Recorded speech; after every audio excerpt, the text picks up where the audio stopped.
Να συνδεθούμε τώρα με τον κύριο Peter Bakker. Είναι ο πρόεδρος του World Business Council for Sustainable Development. Mr. Bakker, thank you for joining us. We have just announced the most sustainable companies in Greece for 2020. You have supported this initiative from the onset, and the floor is yours to hear you, and thank you again for joining us. Great. Well, thank you very much, and congratulations to all the Greece companies that were listed as the most sustainable companies. From where I sit, it's probably more important to talk about this topic than ever before.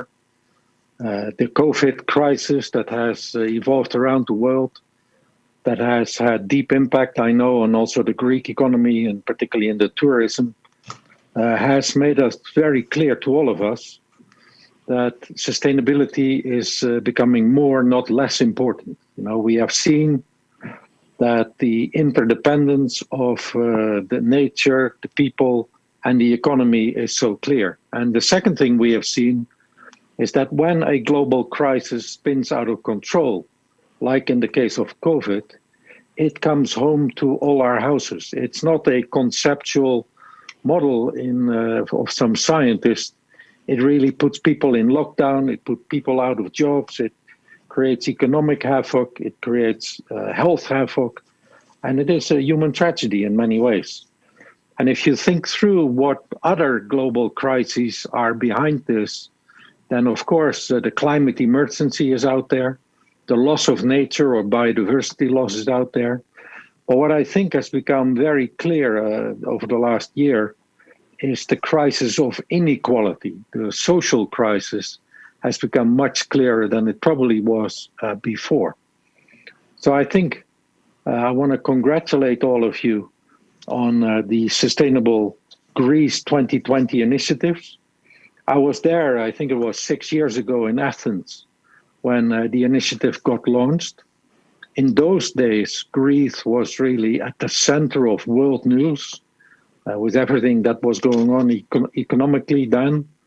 It's good to see that Greece has no longer taken the center stage in the news in some ways, although I understand and I sympathize that also in Greece, the implications of COVID have been very deeply felt. And I hope Greece will also find ways to build forward better, because that is becoming ever clearer. We should not forget the impact this crisis had. We should really try to benefit from the lessons we can learn. And I don't know, I unfortunately do not speak Greece, so I couldn't follow much of the conversation that you had going on prior to me coming online. But I am sure that also in Greece, you recognize that we should not build back better, we should build forward better. We should really learn the lessons from this crisis. The fact that we were all surprised by the shocks that COVID brought upon us, the fact that many of our supply chains were not resilient enough to deal with these issues, and the fact that inequality became such a big problem in many parts of the world. And now that's what we need to build forward better, and that's what now many governments are trying to do. So if I think, because this I know is the Sustainable Greece 2020 initiative, but if I can imagine what Sustainable Greece 2025 should be focusing on, then it is actually a couple of things that I would say. First, we need to really simplify sustainability. Over the last few years, we have made it such a wide topic with so many subparts that it's become a bit hard to follow. Whereas what I would say, there is only 3 real challenges that we now need to worry about. Next, of course, to the economic recovery that we need coming out of the COVID crisis. The first one is climate emergency. It's now ever clearer that unless we stay below 1.5 degrees, we simply won't have a safe operating space for humanity.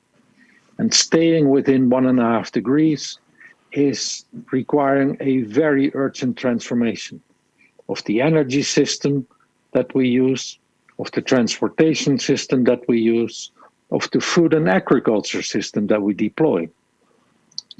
Secondly, we need to worry much more than we have done in the past on how do we ensure that whatever we do has a positive, not a degenerative impact on nature. The loss of biodiversity is simply spinning out of control. This will impact, again, predictability in our food supply chains, and that will cause havoc. And then, as I said a few times now, more than in the past, sustainability should move beyond just the environmental impacts, climate and biodiversity, and really focus on the human impacts on the inequality agenda. So if I think about business, then I think business is going to be a leading force for providing solutions, new innovations, new energy solutions. Rethinking business models is what business does best, and that is going to be the major contribution of business in this whole sustainability journey. But business has to realize it cannot do this alone. We need to work much closer together. You know, somebody said to me last week, it is great that all these businesses are setting science-based targets, but what we need is also business advocating for science-based policy transformations. Because business alone with its business models and its technology cannot do this. Policy needs to work closely together with business, and that also needs to reflect the science-based targets that we all need to adhere to. So I think, in short, a couple of things will happen in the coming years. It's clear, science is absolutely clear, whether it's nature, whether it's climate. Science conversations are over. The impact of failing to deal with these global challenges is now also clear. COVID has given us an incredible lesson on how ill-prepared we are for global shocks.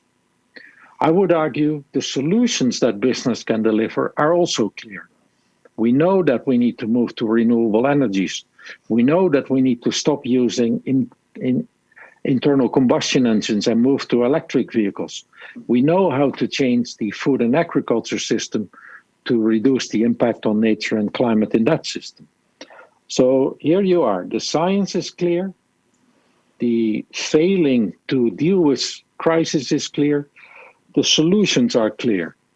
So what we need now is actually get our minds around how do we transform systems to make sure that we are more resilient, that our system becomes more regenerative, and that we reinvent capitalism to deal with these changes. So these are the three key mindsets that I would argue we all need in the coming 5 to 10 years. How do we become regenerative? How do we become more resilient?